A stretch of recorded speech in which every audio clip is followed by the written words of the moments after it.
At 30,000 feet, the oxygen masks drop, but it's not a system failure. It's a trap. Passengers reach for them, unknowingly inhaling a sedative designed to take them out. The cockpit is locked. The pilots are unresponsive. The plane is no longer headed for Atlanta. And the only person who realizes the danger in time is Special Agent Maya Johnson. She's spent her career chasing the worst of humanity: human traffickers, corrupt officials, untouchable elites who operate in the shadows. But tonight, she's not hunting them. She's trapped with them. One man in particular, Richard Whitfield. A powerful businessman with a secret worth killing for. A dying witness tries to warn her, but he collapses before he can finish his sentence. The pieces don't connect. Not yet. And then, just as she's closing in, Richard vanishes. Not after landing. Not in some dark alley. Mid-flight. A parachute. A pre-planned escape. A destination waiting for him below. What was he running toward? What was inside the mysterious checked baggage that someone was willing to hijack a plane to retrieve? And who is pulling the strings behind it all? This is not just a mystery, it's a conspiracy unraveling in real time. If you love stories packed with suspense, twists, and the kind of action that keeps you on the edge of your seat, hit like, subscribe, and turn on notifications. And before we dive in, where are you watching from? Drop a comment below. Now, let's begin. Maya Johnson sank into her seat, exhaustion pressing into her bones like the weight of a life she had lived twice over. It wasn't just the kind of tired that a good night's sleep could fix. It was deeper than that, the kind that settled into the soul after years of bearing witness to too much of the world's ugliness. She had spent the last 3 weeks chasing ghosts, traffickers who moved women and children like currency, slipping through cities like shadows.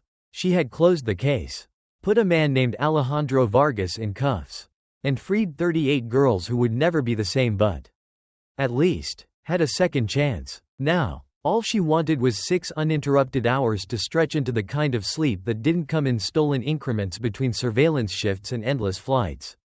The red eye from Seattle to Atlanta was meant to be that chance. A moment to breathe, to let her mind settle, to read a book that wasn't about criminal profiles or forensic reports. She had even splurged first class.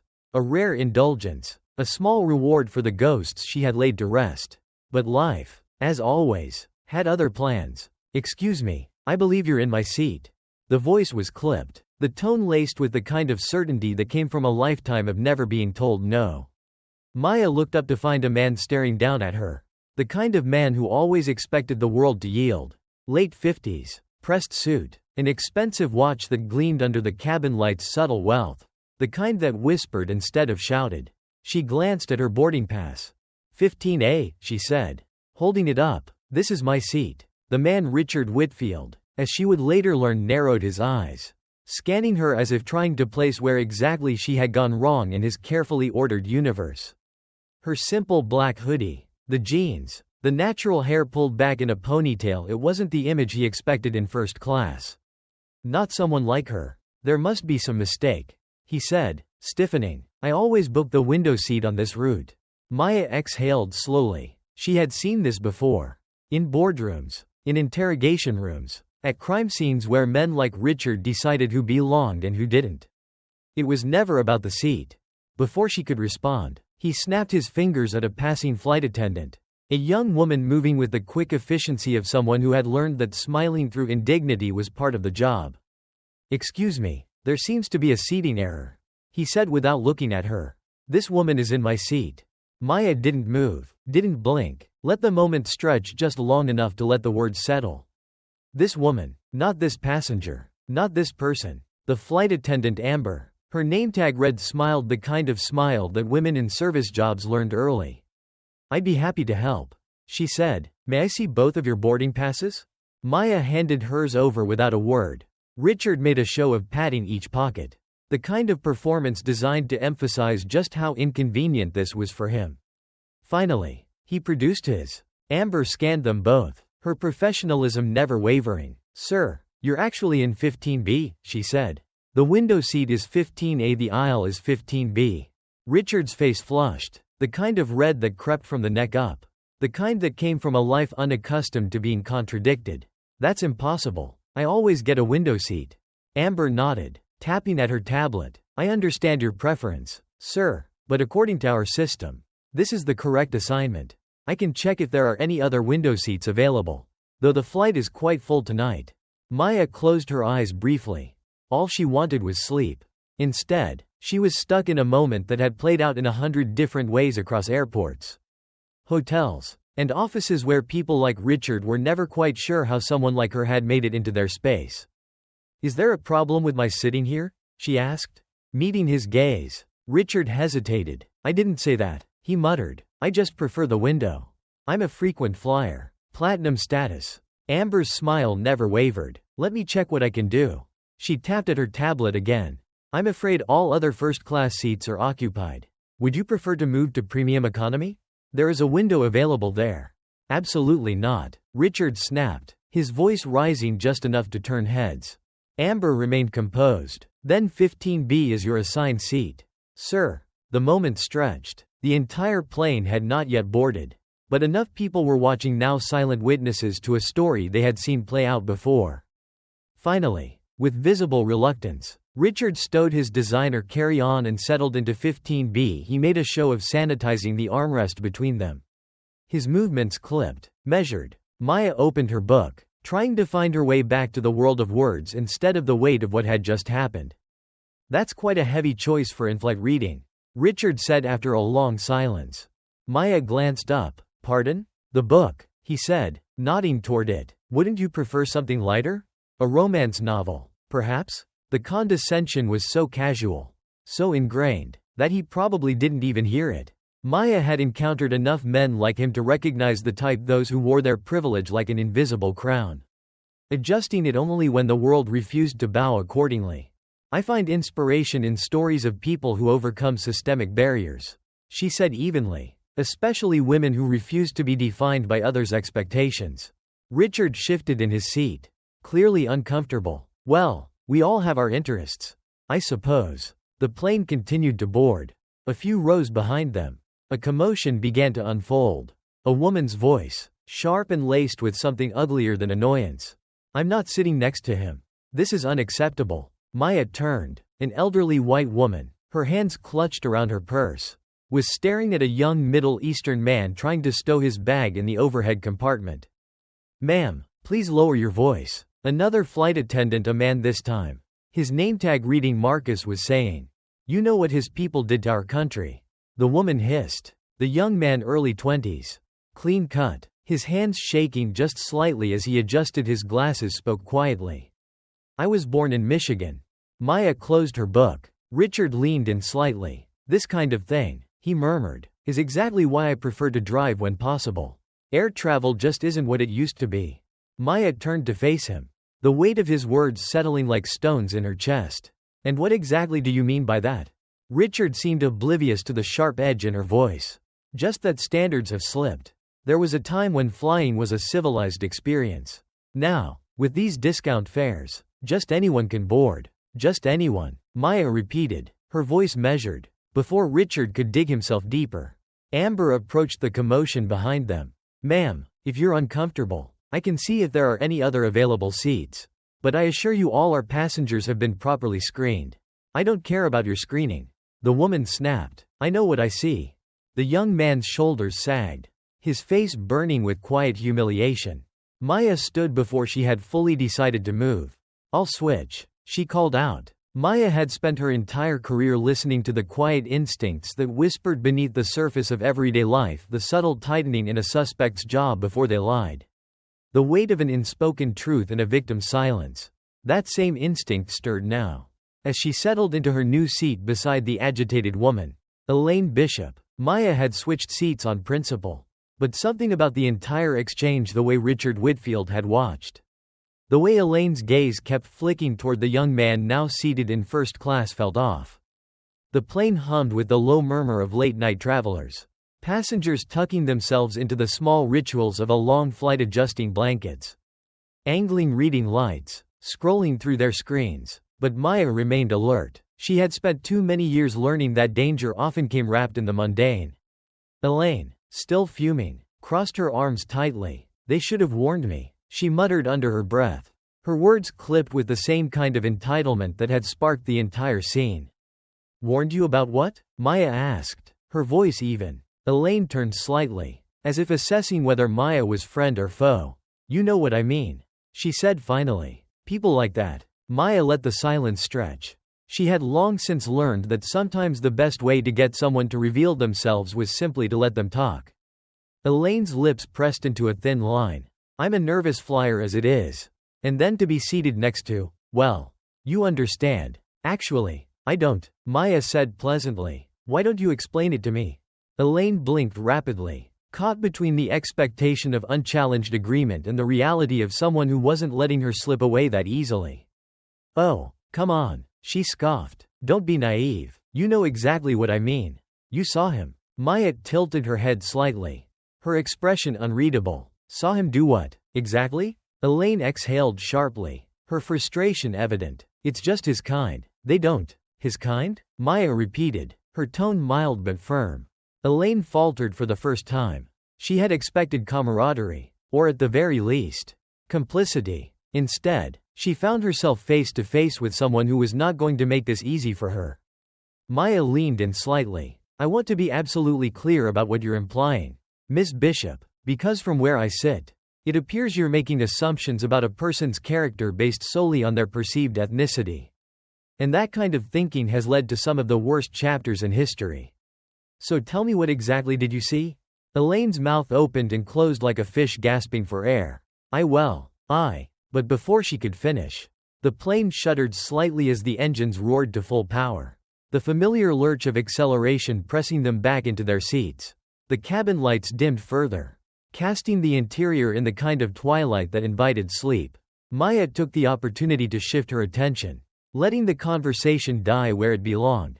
She could feel Elaine's indignation simmering beside her, but she no longer cared. Instead, she focused on Richard. He had turned in his seat, stealing glances toward the back of the plane. Not at her, not at Elaine, but at the young man, Tark, the same way a gambler watches a table where the stakes are rising. Something about the way he kept checking over his shoulder set off a familiar alarm in Maya's mind. A prickle of awareness that told her this wasn't over. The plane leveled out, the seatbelt sign blinked off, and the slow procession of passengers stretching, settling in, and shifting into the rhythms of overnight travel began. Richard turned back to his drink, but not before stealing one last glance. Maya made a mental note. 2 hours in, the plane had settled into an artificial quiet. The steady hum of the engines provided a kind of white noise that lulled most passengers into uneasy sleep.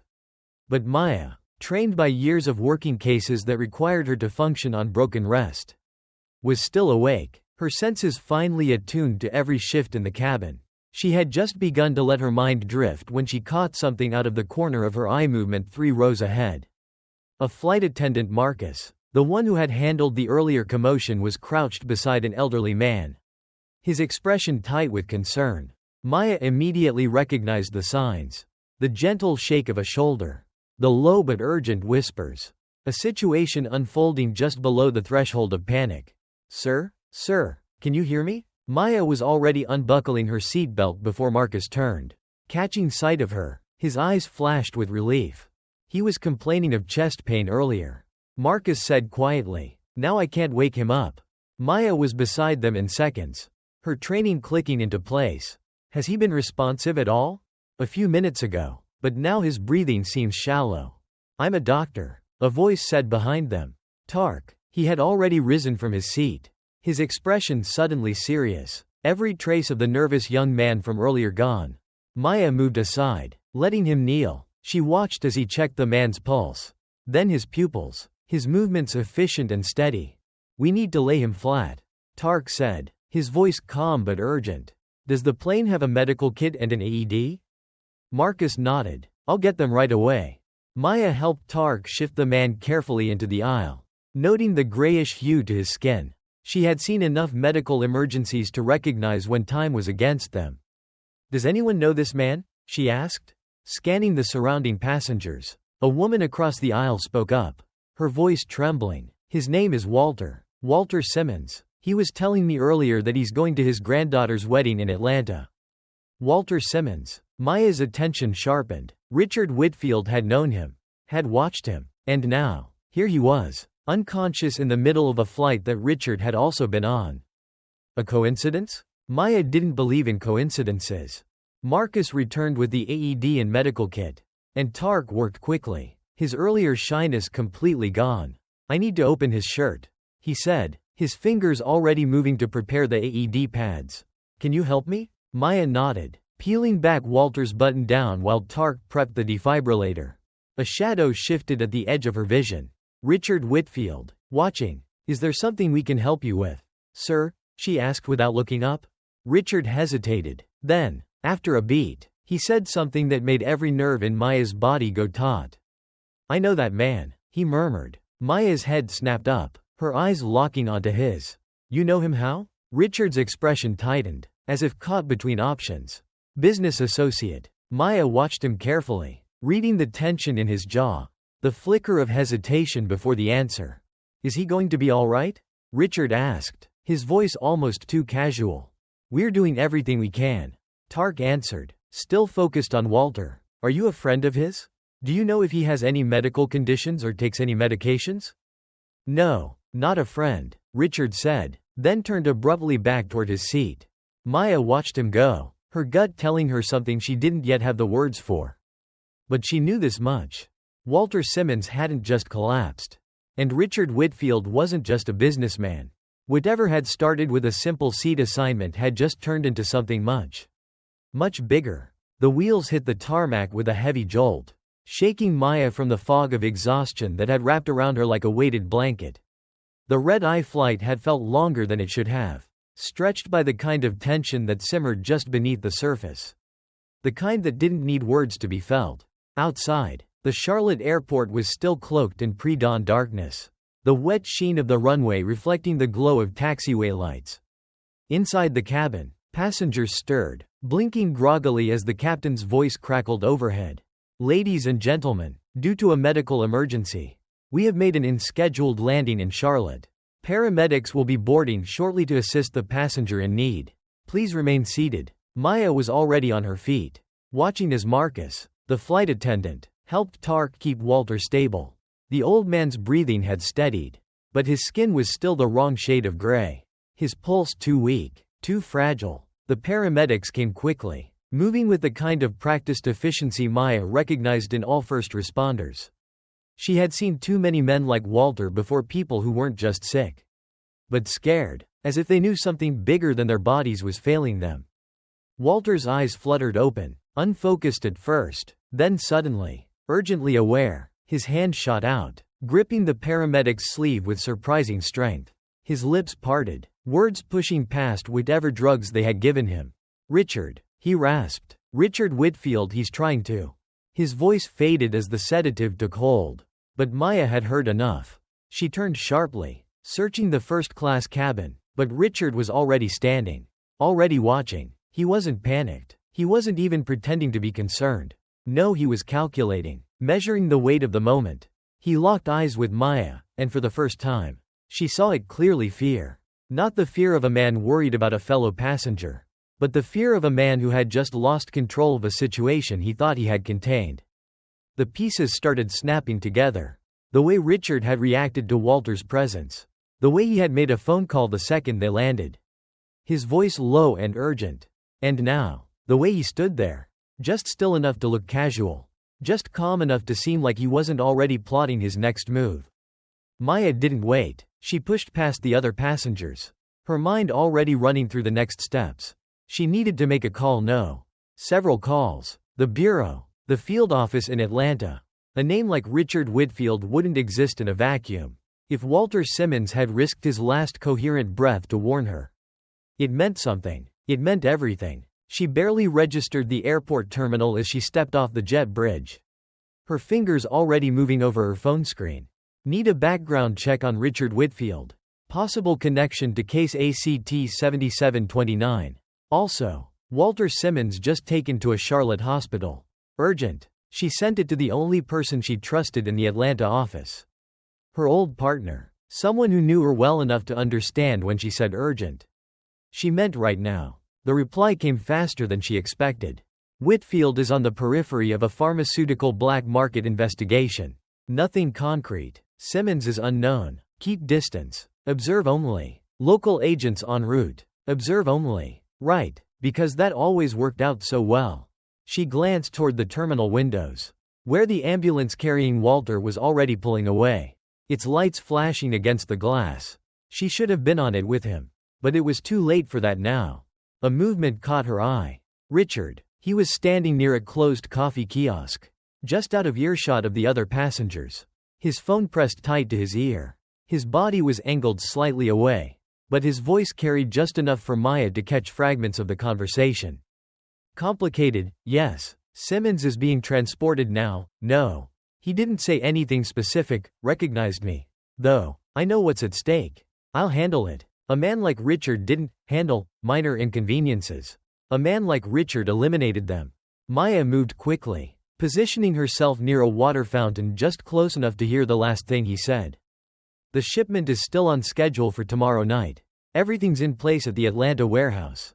Warehouse. Shipment. A medical equipment salesman talking like a smuggler. She stepped away before he could notice her listening, her heart hammering against her ribs. The bureau had flagged him for black market dealings. But this wasn't just about illegal pharmaceuticals anymore. If this tied back to Vargas, the human trafficking case she had just closed, then Walter Simmons wasn't just an old man with a heart condition. He was a liability to someone powerful enough to make sure he never made it to his granddaughter's wedding. Amber, the flight attendant, was standing near the gate desk, her face pale, her fingers gripping the handle of her tablet a little too tightly. Maya had seen that look before, the kind of quiet distress that people in service jobs learn to swallow. She approached slowly, careful not to startle her. "You okay?" Maya asked. Amber blinked, forcing a practiced smile. "Oh, yeah, just a personal matter." Maya studied her. "You sure? That was a stressful situation back there. It's normal to feel shaken up after something like that." Amber hesitated. "It's not the medical emergency," she admitted. "It's, one of the passengers has been making me uncomfortable all flight." Maya felt her pulse jump. Would that passenger happen to be in first class? Amber's eyes widened slightly. "How did you?" Maya nodded. "Richard Whitfield." Amber let out a slow breath, her shoulders sagging. "He flies this route all the time. Platinum member. Untouchable. He's never done anything explicit. But he makes his presence felt. If you know what I mean." Maya knew exactly what she meant. "Did you notice anything unusual about him before the flight?" Amber exchanged a glance with Marcus, the other flight attendant, who had come to stand beside her. "Actually," Amber said slowly, "yes. Before boarding, I saw him and Mr. Simmons in the terminal. They were arguing. It wasn't a friendly conversation. And after I assigned seats, Mr. Whitfield specifically asked if Simmons had checked any luggage and what his final destination was." Maya nodded, the puzzle taking shape in her mind. Richard had been tracking Walter. That much was clear. And if the old man had been trying to warn her, it meant Richard wasn't just a businessman caught in something shady. He was in it deep. She pulled out her badge, keeping it low, discreet. "I don't normally do this mid-investigation," she said, "but you should know who you're dealing with. I'm Special Agent Maya Johnson, FBI." Amber's breath caught. "You're investigating him?" Maya kept her voice calm. "I can't comment on that. But if you're willing to make a formal statement about Mr. Whitfield's behavior, I can ensure it's taken seriously." Amber swallowed hard. "Do you think he had something to do with what happened to that man?"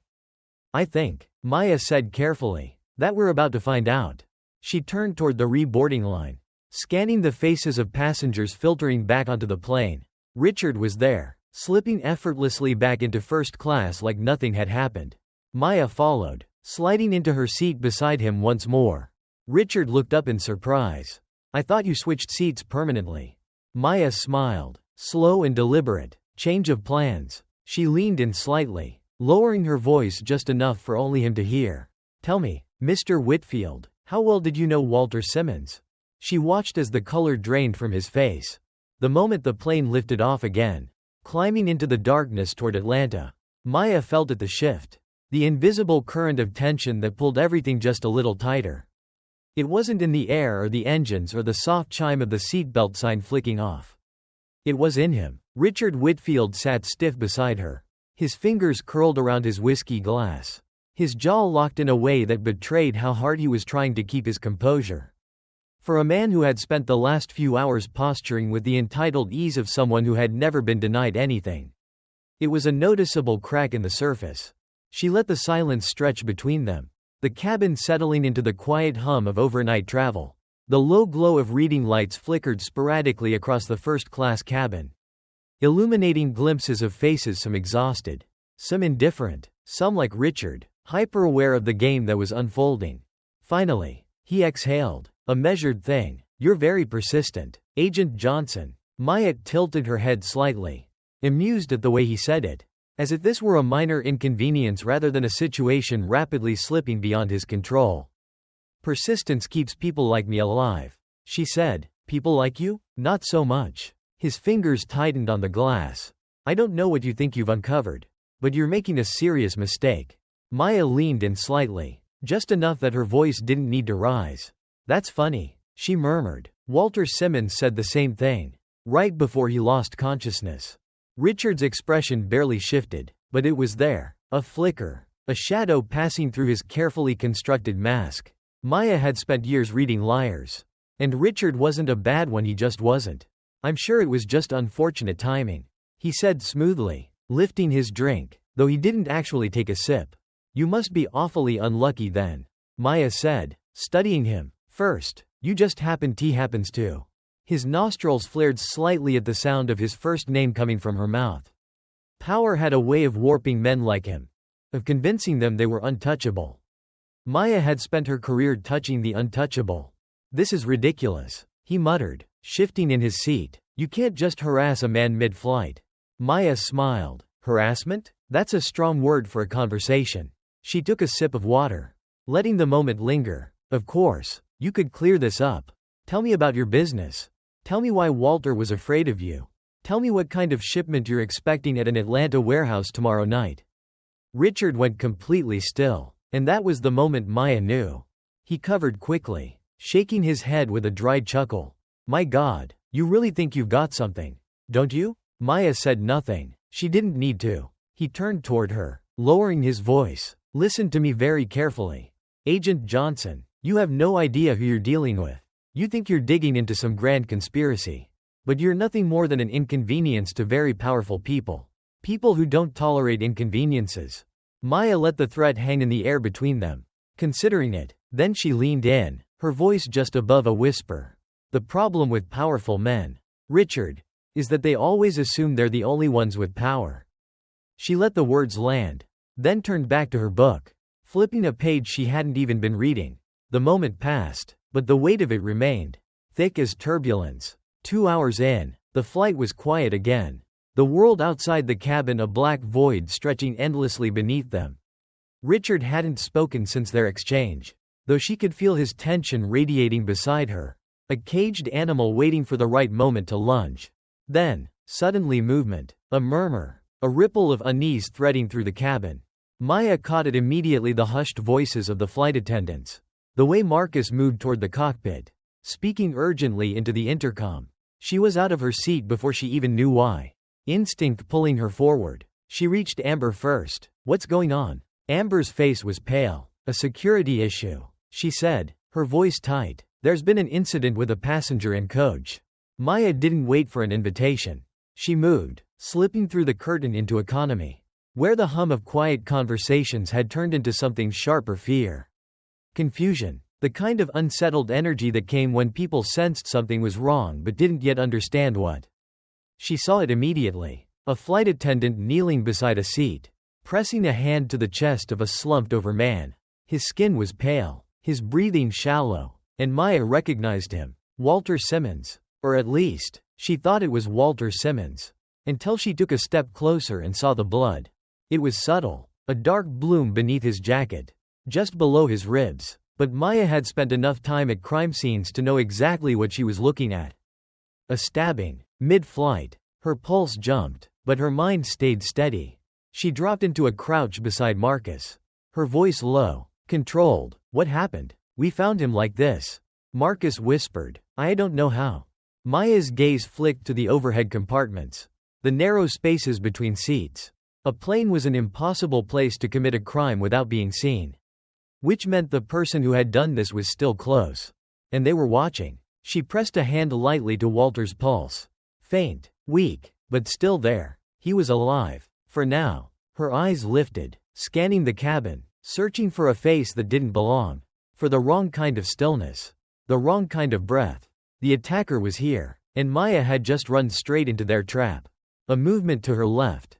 She turned just in time to see a shadow slipping toward the front of the plane. A man. Tall, lean, his posture too controlled. Maya was already moving before she even saw his face. He glanced back, just once, and she knew. Richard Whitfield. The bastard had known she would follow.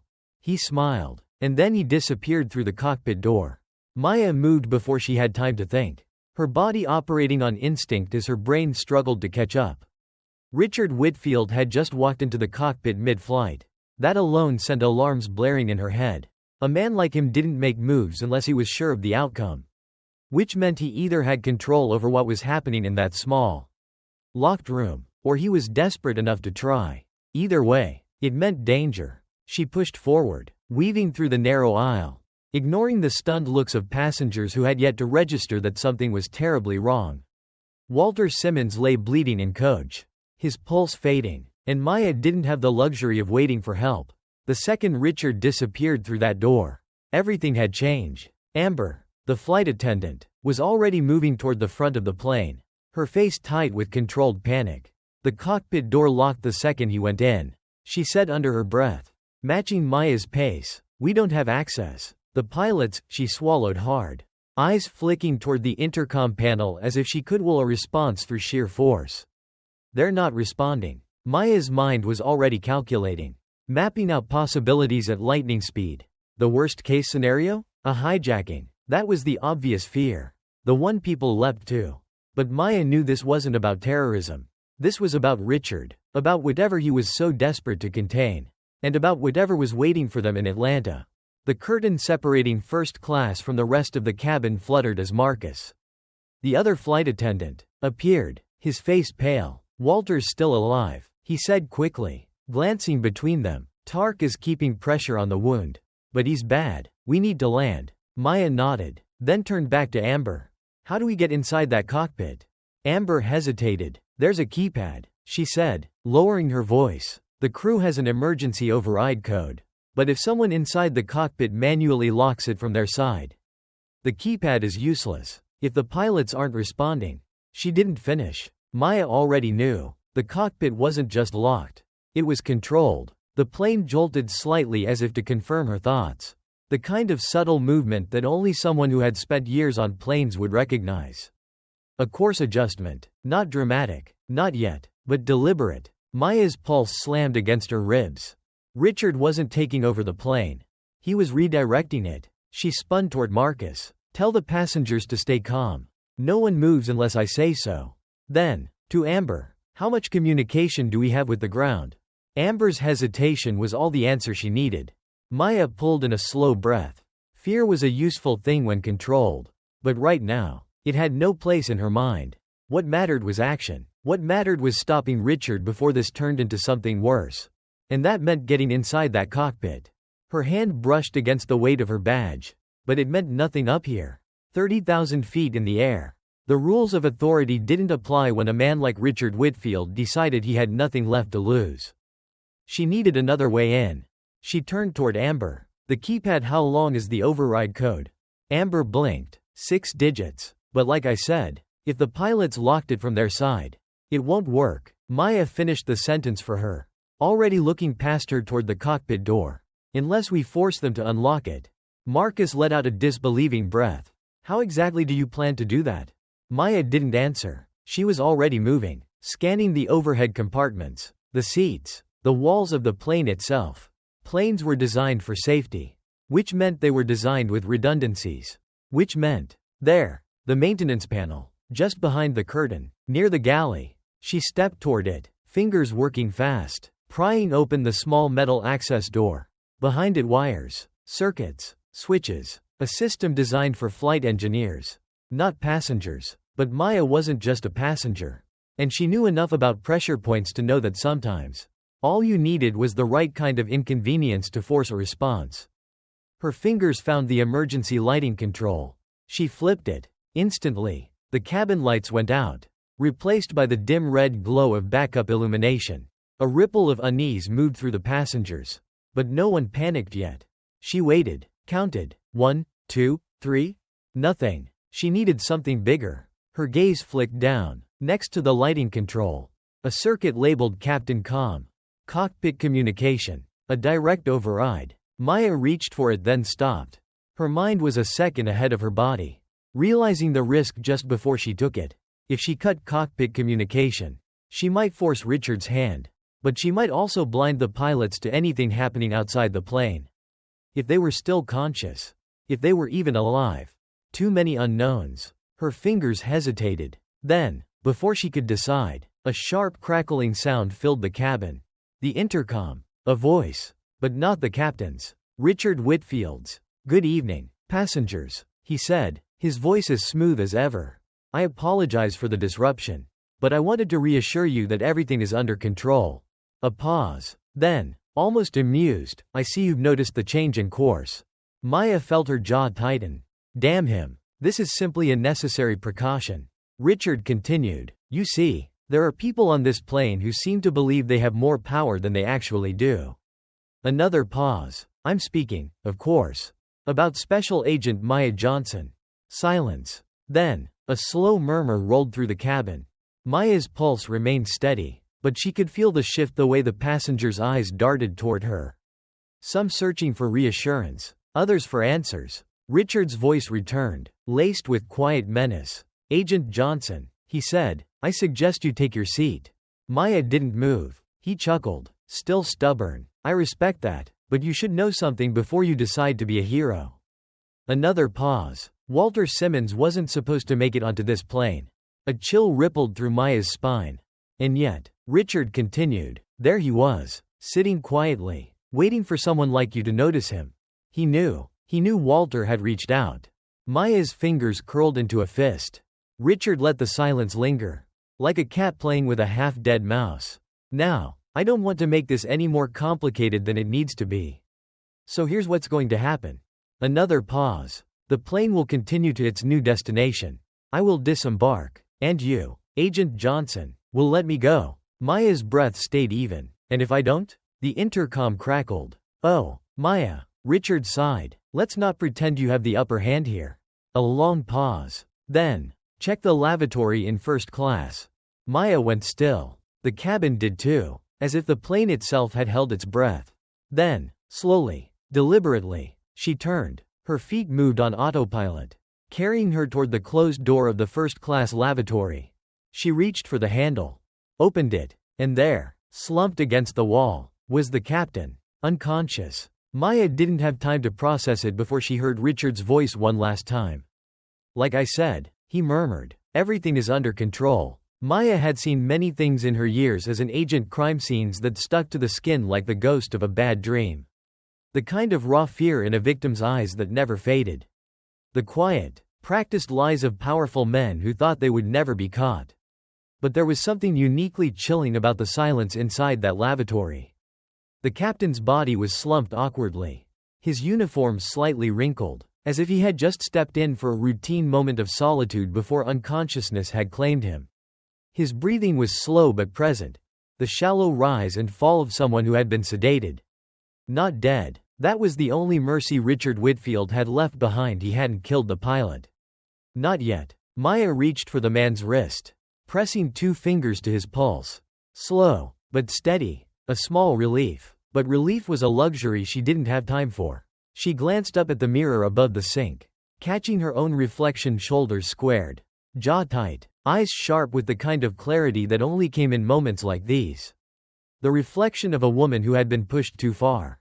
Behind her, the intercom crackled again. Richard's voice, smooth as ever. "You found him, haven't you?" There was no urgency in his tone. No panic. He wasn't a man in a desperate situation. He was a man who had planned for every possible move she might make.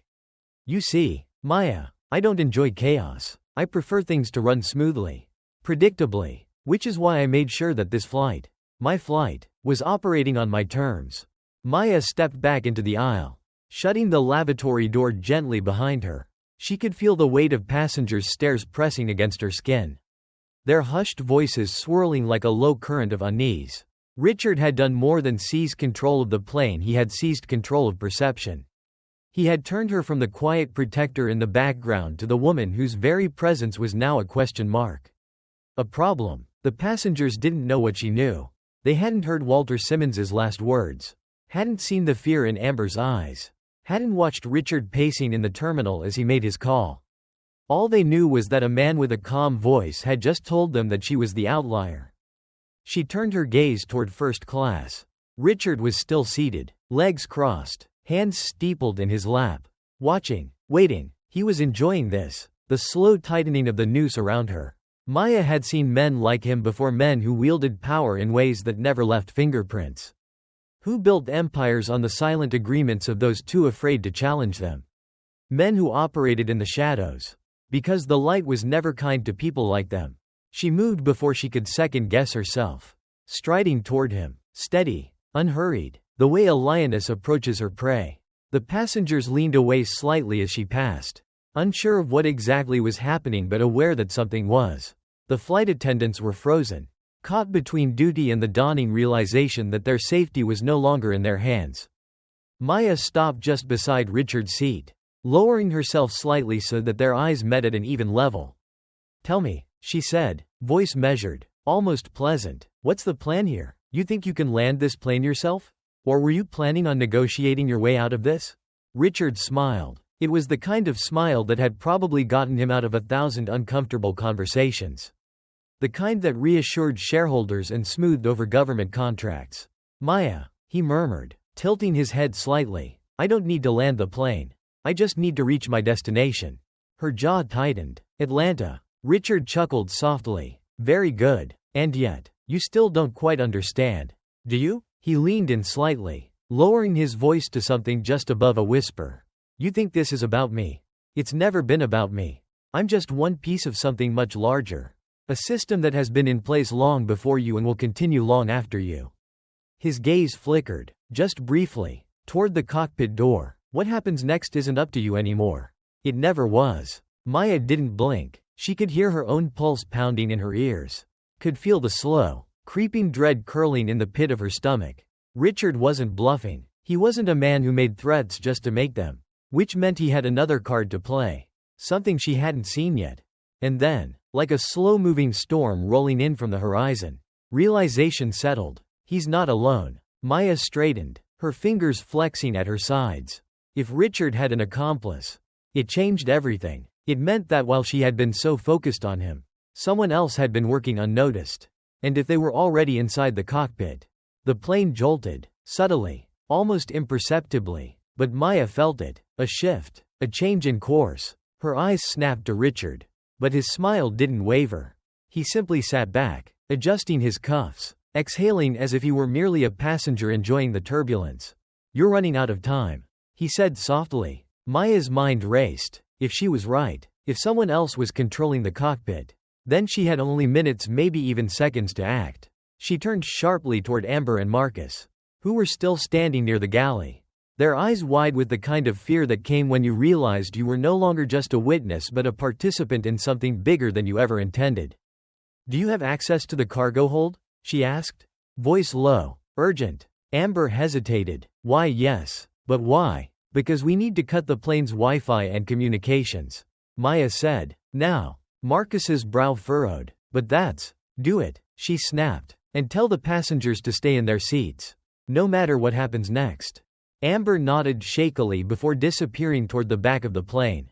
Marcus lingered for just a moment, his uncertainty clear, but then he, too, moved. Maya turned back to Richard. He was still watching her, amusement flickering in his eyes. "You really are persistent," he murmured. Maya leaned down, just enough that only he could hear her next words. "And you," she said, "are about to regret underestimating me." Then she stood, moving quickly toward the cockpit door. She didn't hesitate. She knocked once, firmly. "Captain," she called, her voice steady. "This is Special Agent Maya Johnson with the FBI. I need you to respond." "Nothing." She knocked again. Silence. Then, just barely, she heard it, the faintest shuffle of movement inside. Someone was in there. And it wasn't the captain. Maya stepped back, bracing herself, every nerve in her body electrified with the certainty of what she had to do.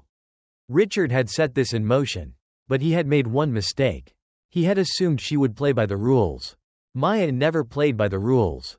She exhaled once, centered herself, and then without warning drove her full weight against the cockpit door.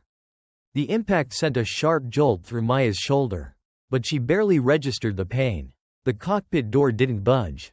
Not surprising. Reinforced. Designed to withstand brute force. Hijack attempts. Even small explosions. But everything had a weakness. Everything. She stepped back, eyes sweeping over the panel just beside the door, the emergency access keypad. Normally, a 6-digit override code would unlock it.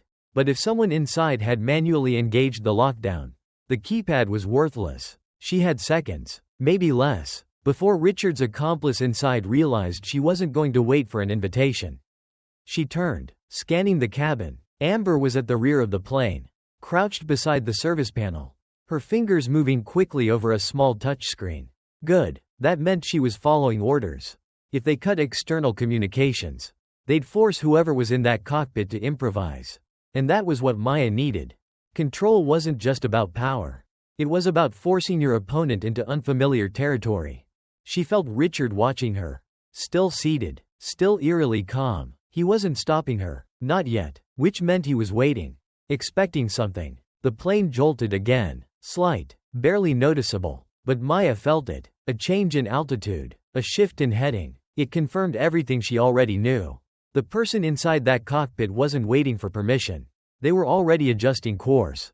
She turned back to the keypad, fingers moving instinctively. 6 digits. She didn't have them, but she did have something else. She pressed the intercom button just beside the panel. Her voice steady, sharp. "Listen to me," she said, pitching her tone low enough that the passengers wouldn't hear. "I know you're in there. I know you think you have control. But here's what you don't know: I don't need to get through this door to stop you." She let that settle, let the weight of uncertainty sink in. "So, you can open this door. And we handle this now. Or I make sure the moment we land, you don't get another breath of free air for the rest of your life." Silence. Then movement. A slight rustle. The kind of shift that only came when someone was weighing options.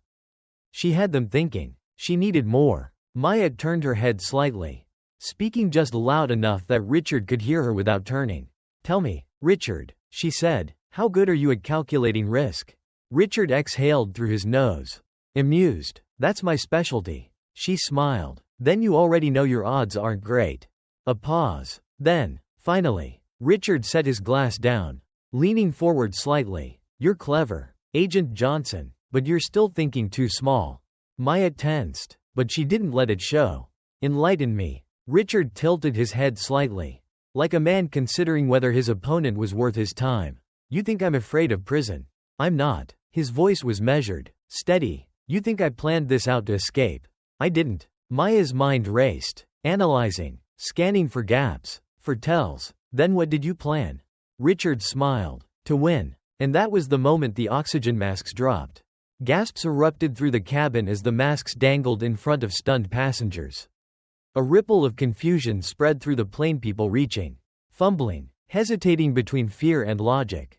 Oxygen masks meant something was wrong. But the plane wasn't in free fall. The pressure hadn't dropped. Maya's gut twisted. This wasn't a system failure.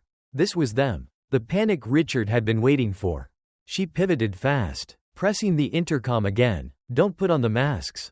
Her voice cut through the confusion, sharp enough to make people hesitate. "Do not put them on." Marcus turned to her, eyes wide. "What? Why?" Maya already knew. The same thing Vargas's network had used before. Sedatives. A controlled knockout, distributed through the oxygen flow. She grabbed the nearest mask, sniffing the air just beyond the tube. Nothing distinct, no scent, but she knew better. They're dosing the cabin. Amber, still at the service panel, whipped around. "What do we do?" Maya's mind clicked into gear. The plane had backup systems. Redundancies. The oxygen wasn't just controlled from the cockpit. There were secondary shutoffs in the galley and cargo areas. If they could kill the flow before it reached critical levels, they could stop the sedation before passengers lost consciousness. But she was out of time. She spun toward Marcus. Get to the secondary shut-off right side of the galley. Behind the coffee dispensers. Cut it now. Marcus nodded. Running. Maya turned back to the cockpit. The door was still locked. But now she had no choice. She moved. Fast. One hand gripping the edge of the seat in front of her. Using the leverage to drive her foot against the panel beside the keypad. Not the door itself. The hinge casing. Metal groaned. A passenger screamed. She kicked again. And then, the lock popped. The door swung open. The cockpit was a blur, one pilot still slumped in his seat. The other missing. And at the controls, his hands steady on the yoke. A man in a TSA uniform. Not a pilot. Not a flight officer. A plant. A mole. His head snapped toward her just as she lunged. They hit the floor hard. His elbows slamming into her ribs. Her knee driving into his stomach. He was strong-trained, but so was she. He twisted, trying to reach for something, his belt. His ankle. A weapon. Maya didn't let him. She drove her forearm against his throat, pinning him, his breath coming in sharp, ragged bursts. The plane jerked. Not a normal shift. A dive. The autopilot was off. The aircraft was tilting. Passengers screamed. Maya barely registered it, her hands moving instinctively. Grabbing the mole's wrist. Twisting. Locking his body against the floor. Amber's voice cut through the chaos. Maya. Maya looked up. Richard was gone. His seat empty. The bastard was moving. And then, just as suddenly, the plane leveled out. Maya twisted, looking toward the control panel. The real pilot was awake. Weak, shaken, but alive, his hands steady on the yoke. Maya exhaled once, hard. Then she reached for the mole's collar, yanking him up just enough to meet her gaze. Who are you working for?